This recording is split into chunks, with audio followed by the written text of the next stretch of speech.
baik, dimohon menghentikan aktivitas masing-masing.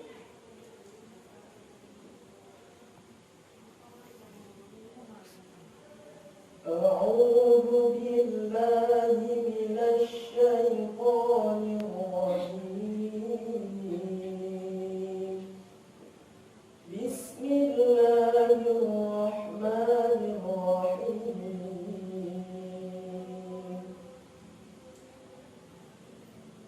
اللهم اغفر لنا ذنوبنا ولوالدينا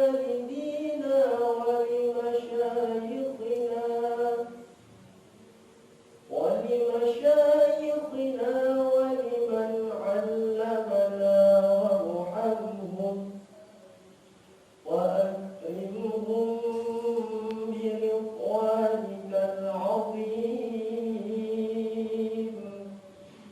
في مقعد الصدق عندك يا أرحم الراحمين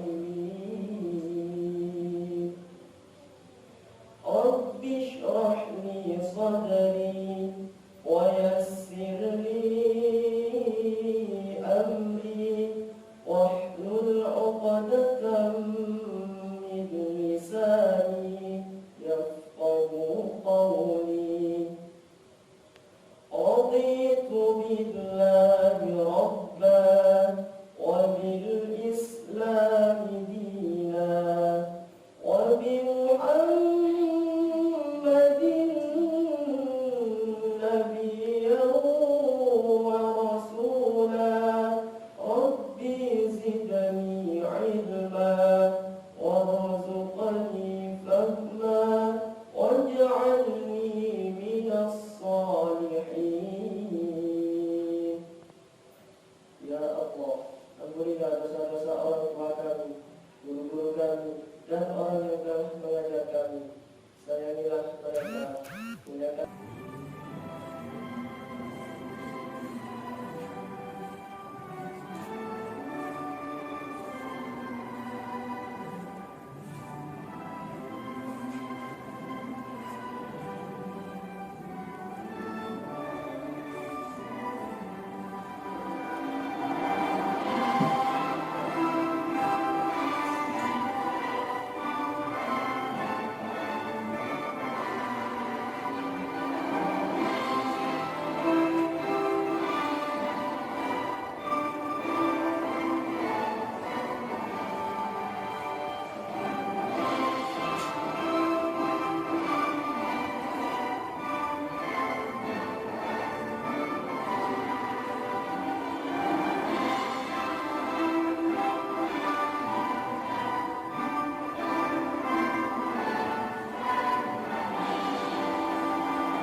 Positif ini sangat terkait dengan yang namanya tim kedisiplinan.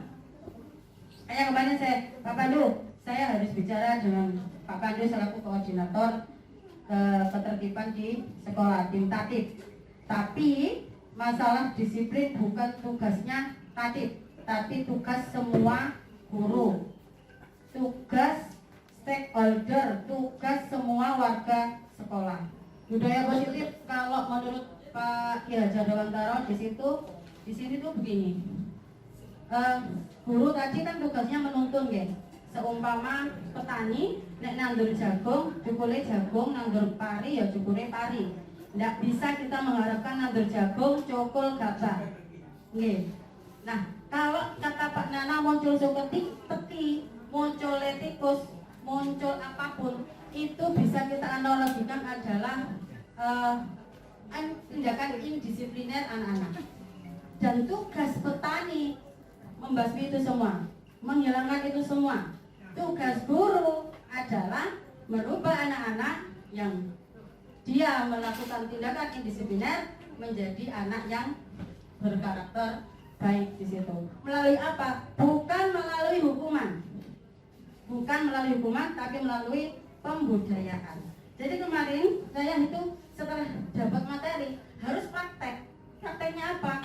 Apa saja kasus yang pernah terjadi di SM1 Porong? Iya, saya ingat Biyen tahun kemarin ada beberapa anak cewek ketemu di warung belakang, nggih Pak nggih. Bolos, nggak berani masuk sekolah. Apa yang harus saya lakukan sebagai guru? Nggak boleh menghukum, intinya di situ. Pandur ngono. Ono sing kediri Pak sekolah. Ini yang pertama, harus ada perubahan paradigma. Saya tidak ke teorinya tapi langsung ke apa yang diharapkan untuk dipraktekkan.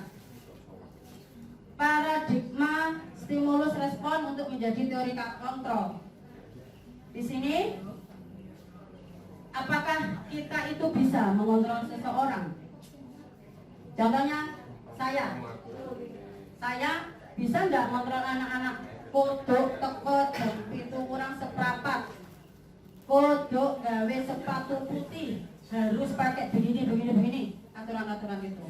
Nah, ternyata di sini teori stimulus respon itu kita mau mengubah orang lain supaya pandangannya sama dengan kita.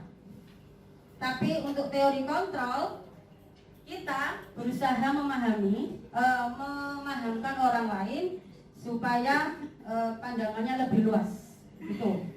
Kemudian perilaku buruk dilihat suatu kesalahan. Tapi di teori kontrol bahwa semua perilaku ada tujuannya. Semua perilaku ada tujuannya. Mohon maaf, di CCTV yang kita menangkap anak apa namanya dengan loncat ya, loncat pagar. Itu semuanya pasti ada tujuannya. Karena anak itu merasa tidak bebas, tidak senang, akhirnya loncat. Pramuka ya waktu itu ya. Iya, bakatnya ternyata lompat jauh.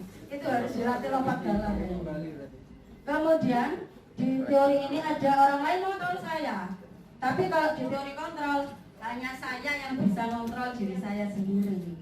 Maka dari itu motivasi tidak bisa motivasi dari eksternal itu, tapi motivasi itu harus lahir dari internal, dari pribadinya. Setiap pemaksaan pasti ujungnya akan gagal.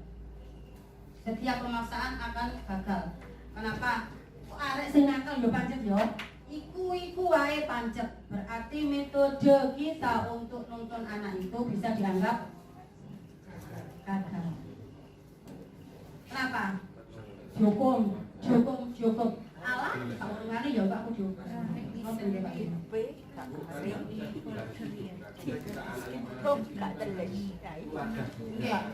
Saya juga menyampaikan waktu itu Pak di diskusi. Hampir kalau saya bilang hampir 90% kalau kita sudah menangani kasus anak-anak, apa ternyata titik tolak permasalahannya semuanya adalah masalah dari keluarga.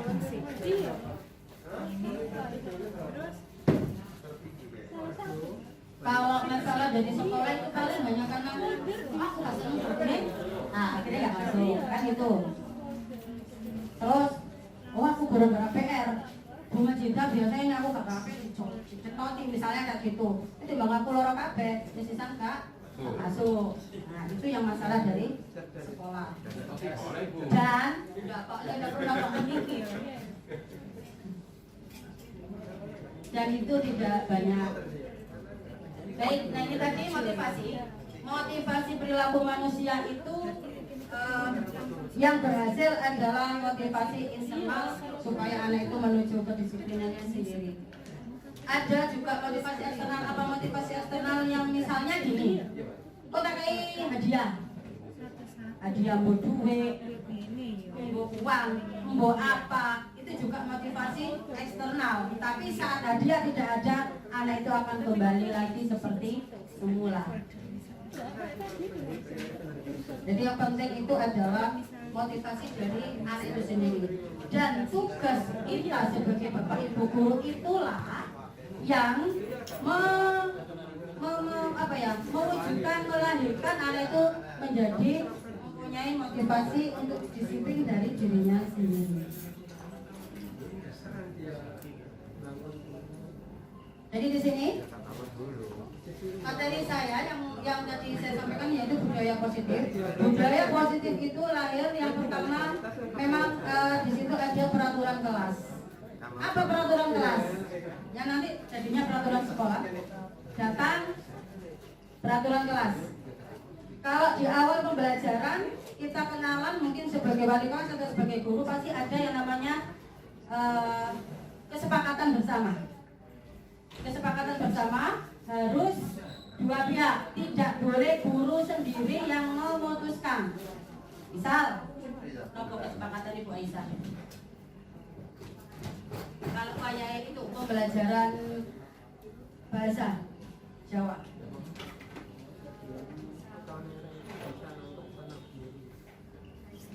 Oh itu, deh. Kalau saya gini, yang terlambat tetap masuk di kelas tapi duduk di depan. Ya, kenapa? Karena anak tetap punya hak untuk belajar. Kemudian apalagi ini kan ngerjain PR, ada kan ya? Kayak gitu-gitu, itu kesepakatan. Nah, dari kesepakatan dari peraturan itu masih lebih banyak mengikat. Yang lebih baik adalah keyakinan. Dari keyakinan nanti akan muncul lingkungan positif yang mendukung anak-anak dan akan muncul budaya positif di SMA. Sebetulnya budaya tidak muluk-muluk. Budaya berdoa di awal, di akhir pembelajaran itu sudah budaya baik. Masuk tertib tanpa diurak-urak, tim tatib itu juga sudah baik. Membaca buku saat tidak ada gurunya itu juga sudah budaya. Budaya seperti itulah yang harus kita tumbuhkan pada anak-anak. Kemarin waktu kurikulum diferensiasi kurikulum kan disampaikan juga oleh Bu Rina yang dari Jakarta. Tidak harus yang muluk budaya itu. Yang penting itu dibiasakan sehingga budayanya akan terbawa dia ke lingkungannya, di keluarganya, hingga ke lingkungan masyarakatnya. Mohon maaf, menyapa Bapak Ibu guru saja dengan senyuman bagus itu kan sudah budaya. Kenapa? Kadang anak yang tidak saya ajar, tidak mengenal iya, seludur aja. Berarti nanti kayak gitu. Guru yang ngulang aja loh. Kemarin di Pak Gen ada anak. Bu Isom, padahal Pak Isom Itu tidak tahu. Bu Isom. Bu Isom. Nah, ya apa ngono niku? Masa guru di sing ngulang loh, ngulang. Tahu. Ya kan garing. Dampak pandemi Pak ya? Oke. Supaya tidak terlalu banyak ya. Di sini ini perbedaan antara peraturan dan keyakinan kelas. Contohnya ini peraturan selalu kembalikan buku ke tempatnya. Kemudian dilarang mengganggu orang lain. Kemudian dilarang melakukan kekerasan, itu peraturan. Tapi kalau keyakinan, anak-anak yakin, keyakinannya adalah bahwa kami guru dan murid orang yang bertanggung jawab. Saya yakin warga SMA 1 Porong adalah orang yang bertanggung jawab. Itu keyakinan. Kemudian menghormati orang lain. Beda ya. Kalau hadir di sekolah ini peraturan. Saya lewat lagi. Ada hukuman, ada konsekuensi. Kalau menyuruh murid nyatet, murid nulis apa di buku itu ya, biasanya dulu itu hukuman itu saya tidak akan mengulangi perbuatan itu lagi. Sak buku itu hukuman ya. Kalau ini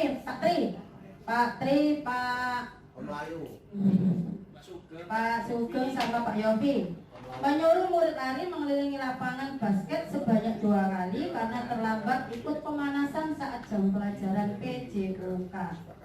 Itu hukuman atau konsekuensi Bapak Ibu? Konsekuensi. Oke, konsekuensi. Karena ada alasan tadi di situ. Kalau gini, di dalam kelas papan tulis yang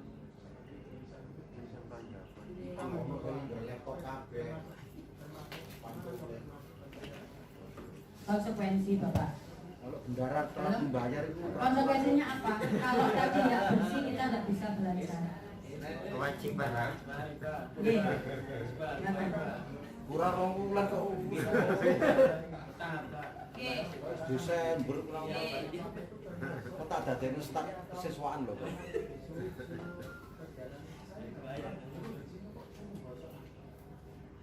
Jadi gini, segala sesuatu itu mungkin penyampaiannya juga ya Bapak, ya penyampaian. Kalau saya penyampaiannya gini, yang mau sedekah siapa? Ini ada ladang lahan untuk sedekah hari ini. Royoan Pak Emang. Memang tak buka sedekah kataman. Oh iya, sedekah taman bagus. Sudah dibuka tak? Penyampaiannya. Dulu ono sing bayar tapi. Mari yang pahala ya. Untuk yang lain pasti sudah paham ya, konsekuensi sama hukuman. dari guru pembela.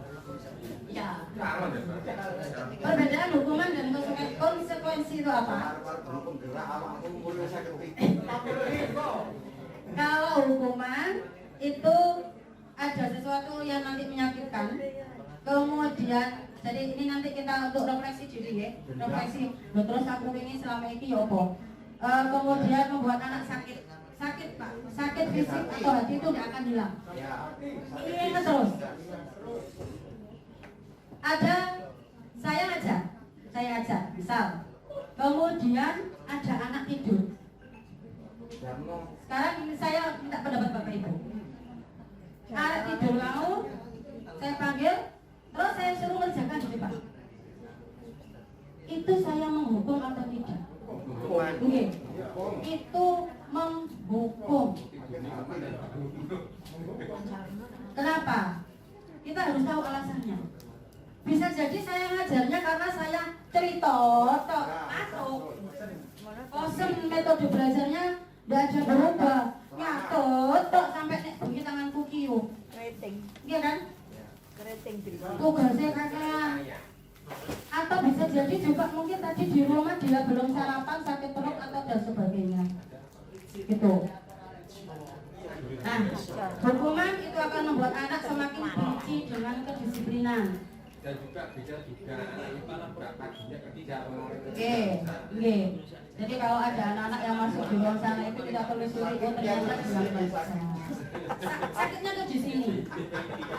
Terus lagi ini Bapak Ibu. Misal begini, saya ada soal. Ini yang matematika, yang eksak lah. Ada soal. Kemudian ada anak mau jawab. Bu, saya mau mengerjakan. Oke, silakan. Jawabannya salah. Apa yang harus kita lakukan? Oke. Apapun tindakan anak, kita beri apresiatif. Anak salah karena memang dia masih belajar. Tugasnya kita itu ya tadi membimbing, mengarahkan sehingga anak sampai benar kan itu ya Pak.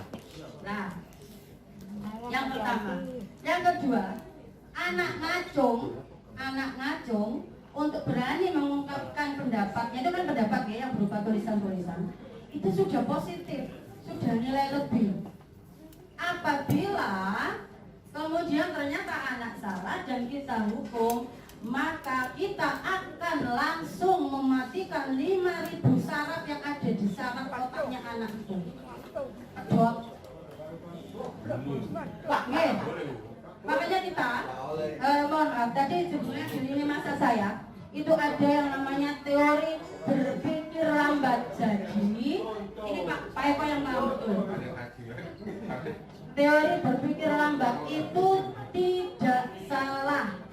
Artinya dalam memutuskan sesuatu tidak boleh gegabah. Kalau di matematika harus ada definisi apa, harus ada teorimanya yang dipakai itu apa kan Pak Zainul itu berpikir lambat. Jadi untuk memutuskan sesuatu kita nggak boleh terlalu gegabah, termasuk ngomong ke anak-anak.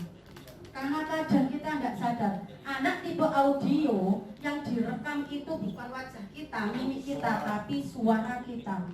Kalau itu ini agak iso. Ya Allah, Bu Zizi, padahal aku lu guru ngerti belas.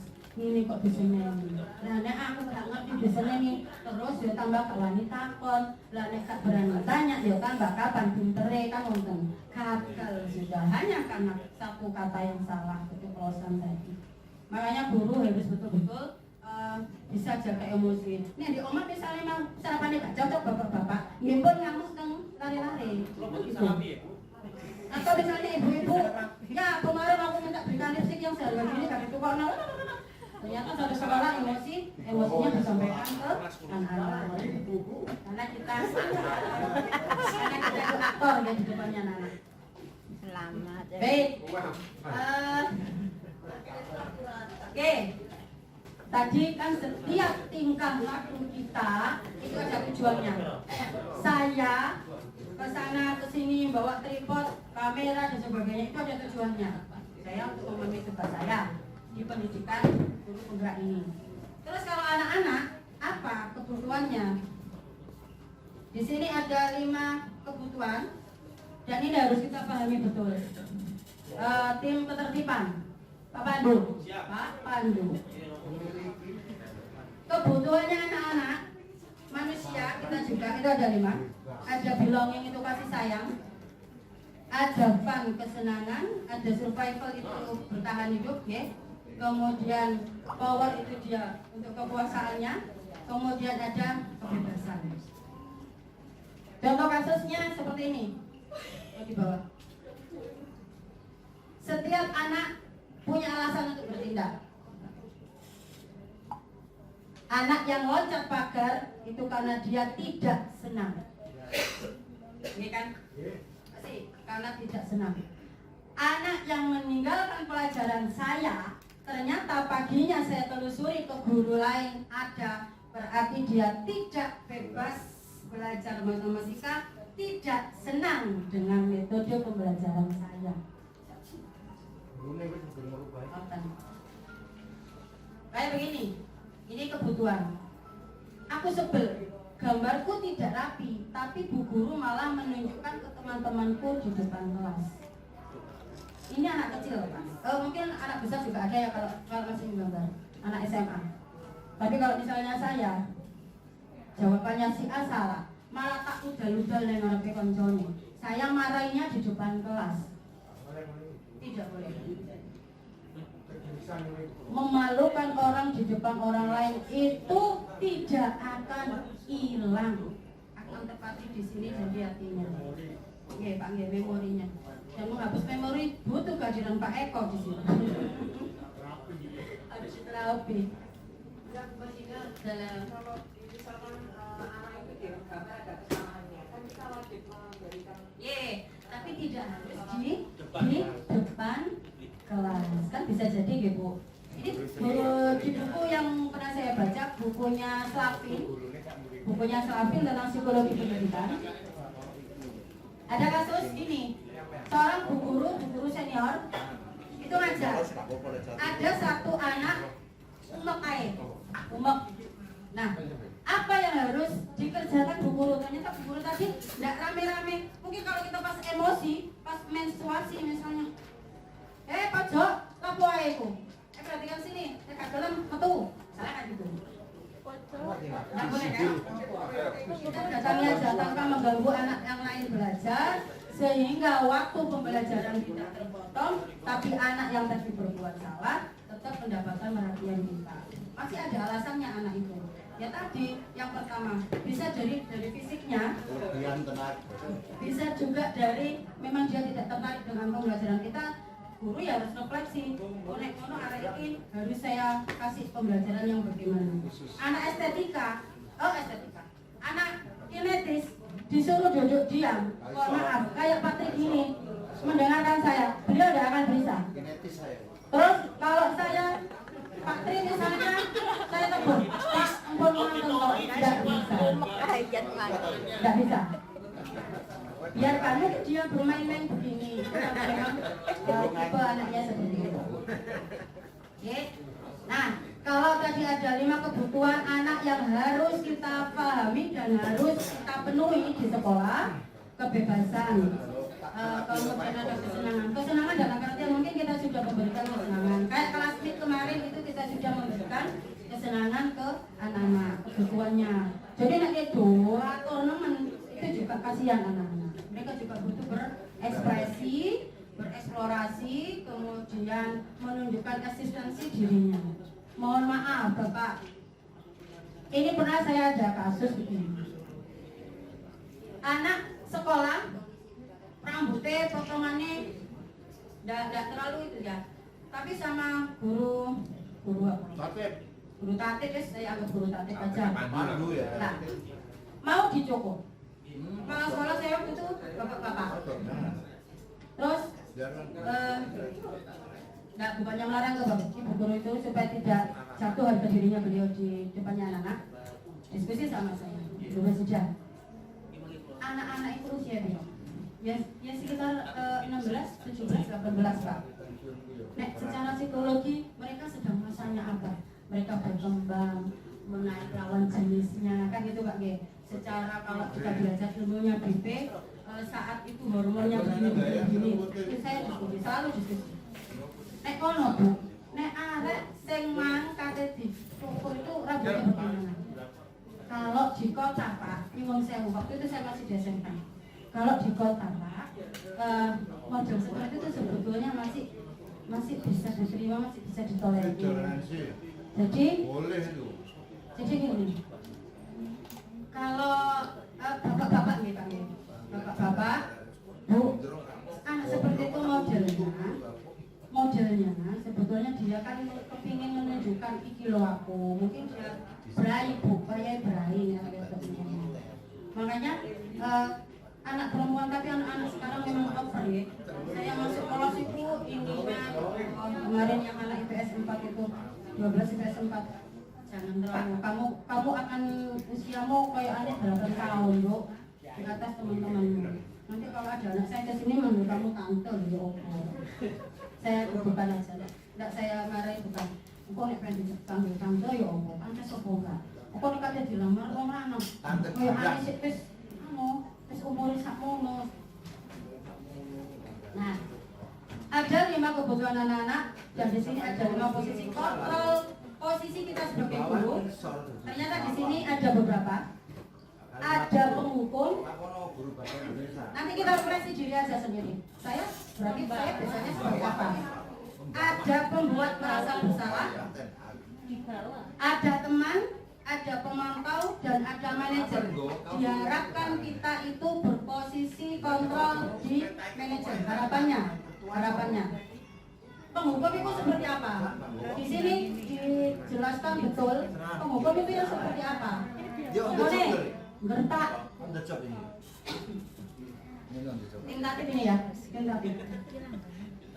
Tapi Bapak Ibu yang nanti yang hari ini saat ini belum tentatif juga diterapkan kan gitu.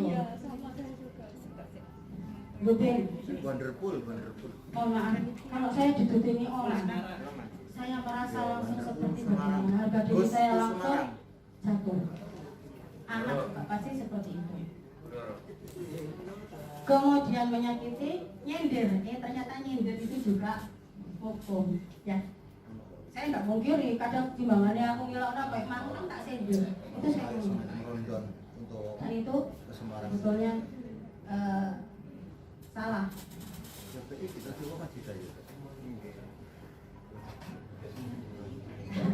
Kemudian ada posisi membuat merasa bersalah. Merasa bersalah itu, oh, saya kecewa sama kamu. Itu seperti itu. Kemudian teman. Nah, apa yang dikatakan saat menjadi seorang penghukum?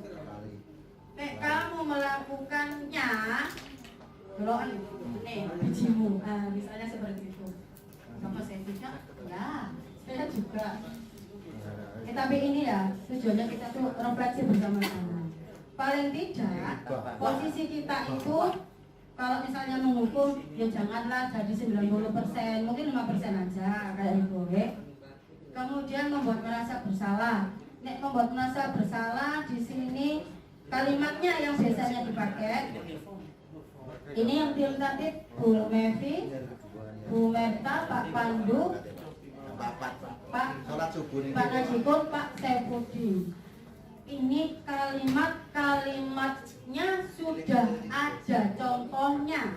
Bapak Ibu sebagai penghukum kah, sebagai kontrol kah, atau sebagai manajer kah? Kalau sebagai manajer itu kita hanya memberikan pertanyaan-pertanyaan sehingga anak menyadari kesalahannya, kemudian anak akan berupaya mencari solusinya sendiri dan berubah sesuai keyakinannya. Itu posisi kontrol. Manajer, diharapkan kita tuh jadi manajer. Pak Pandu nanti jadi manajernya anak-anak ya. Nih, mengajukan pertanyaan-pertanyaan. Gurunya contohnya, apa kita yakin? Apa yang bisa kamu kerjakan untuk memperbaiki masalah ini? Contoh, misal anak terlambat, ikut duduk di seneni, ditanya. Kenapa kok terlambat? Apalagi kan Pak Pandu ada ya di tingkat itu ada datanya anak-anak yang terlambat, yang sering dan tidak. Itu pasti ada datanya di situ. Dampak-dampaknya kalau kita hukum ternyata ini hasil penelitian. Apa yang ditulis itu semuanya hasil dari penelitian, bukan opini. Opini pendapat. Bukan opini. Kalau opini itu masih harus dibuktikan. Kemudian saat membuat merasa bersalah, itu anak akan merasa rendah diri. Itu juga tidak bagus, rendah diri itu. Kemudian teman itu nanti anak-anak malah akan tergantung pada kita. Kemudian kalau pemantau itu posisinya lebih pada begini. Iya, sejauh ini Kerjaan untuk nek betul, kabeh pakai nilai sekian. Akhirnya tadi. Terus wis meneh kalau isu misalnya saya kasih motivasi anak-anak. Ini yang daftar di sini udah tak kasih hadiah uang sekian misalnya itu memantau. Tapi motivasinya akhirnya kalau nggak ada hadiah dia tidak akan jadi anak yang lebih baik. kalau yang pertama Yang terakhir di sini dua terakhir. Berapa besar pesan tersampaikan? Menurut teori komunikasi bahwa apa yang kita sampaikan hanya 10% jika kita ngomong tok. Gimana gitu? Termasuk pembelajaran di kelas. Nek guru nih metodenya metode apa itu? Cerita itu metode apa itu? Drama. Metode drama saja yang masuk cuma 10%. Yang lain nanti ada bunga-bunga indah di atasnya gini kalau kita gambarkan pakai vektor karikatur itu. Kemudian ditambahkan dengan nada suara. Nada suara saat berbicara dengan anak, intonasi di mana yang penting itu harus ada penekanan. Kemudian yang terakhir yaitu non verbal. Tim taktik tokoh telat.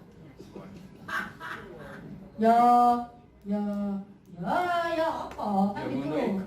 Nah, padahal apa yang dilihat anak-anak itulah yang akan ditiru. ya. Oke. Kamu ketahui NKT Terakhir adalah Bayar ya. Dapat KTP ya, arek upayakan budayanya positif semua. Terus kalau ada anak yang sebenarnya apa? Ini segitiga restitusi.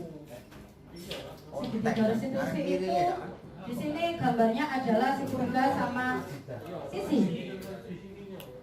3 langkah ini biasanya kita lakukan secara sekaligus dalam satu kesempatan. Jadi misal ada anak wali kelas ini ya, wali kelas, katib, BP atau siapapun bapak ibu guru, kalau ada anak kita panggil ke kita, apa yang kita lakukan di situ? Yang pertama, upayakan bapak ibu adalah menstabilkan identitas. Oh ya, apa sih restitusi? Restitusi itu mengupayakan membawa anak yang keluar dari kelompoknya untuk kembali ke jati diri. Wes ada kayak apa ya? Undermark itu guys. Di nama-nama anak itu sebenarnya seolah sudah ada tanda undermark. Iki arek-arek sing perlu dicatat kayak gitu. Itu berarti mereka harus kita tolong. Kita berikan layanan yang baik sehingga bisa masuk lagi ke kelompoknya, ke teman-temannya yang lain. Apa langkahnya di sini? Seketika restitusi yang pertama, yang alas, yang ini dasar adalah menstabilkan identitas.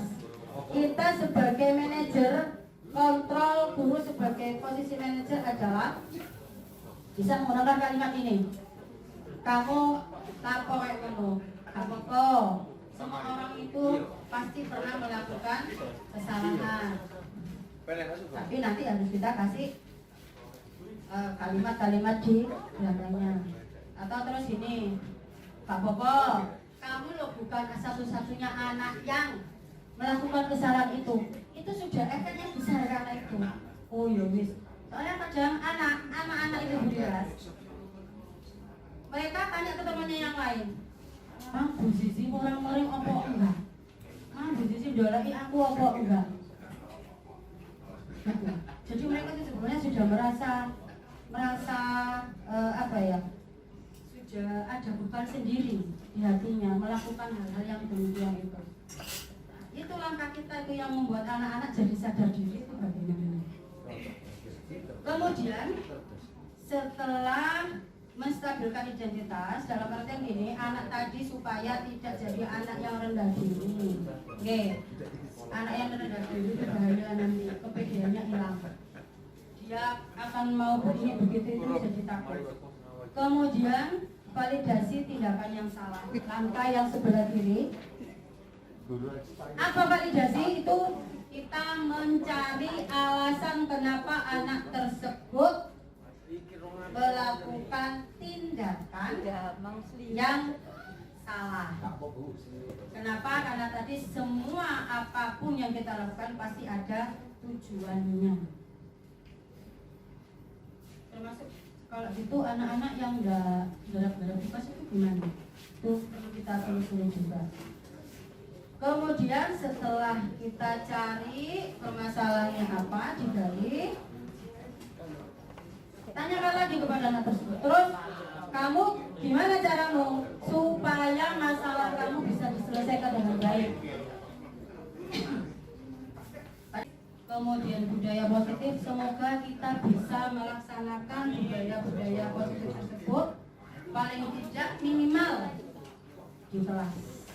Nih, kalau tim taktis ya di sekolah. Kalau wali kelas ya di kelasnya, di wali kelas itu. Baik, Bapak Ibu, karena memang pendidikan saya masih berjalan 2 bulan, untuk 7 bulan ke depan masih banyak materi-materi atau contoh-contoh yang harus saya aplikasikan dan saya kolaborasikan bersama Bapak Ibu. Jadi kita itu bekerja bersama. Saya pelatihan, tapi tugas saya adalah bekerja bersama Bapak Ibu untuk bagaimana menciptakan pendidikan di SMA 1 Porong ini yang merdeka belajar. Dan itu tidak mungkin saya sendiri yang melaksanakan. Jadi harus berkolaborasi bersama-sama. Demikian untuk materi hari ini yang bisa saya sampaikan. Untuk selanjutnya tentang SKP, monggo silakan buka laptopnya. Saya akhiri. Assalamualaikum.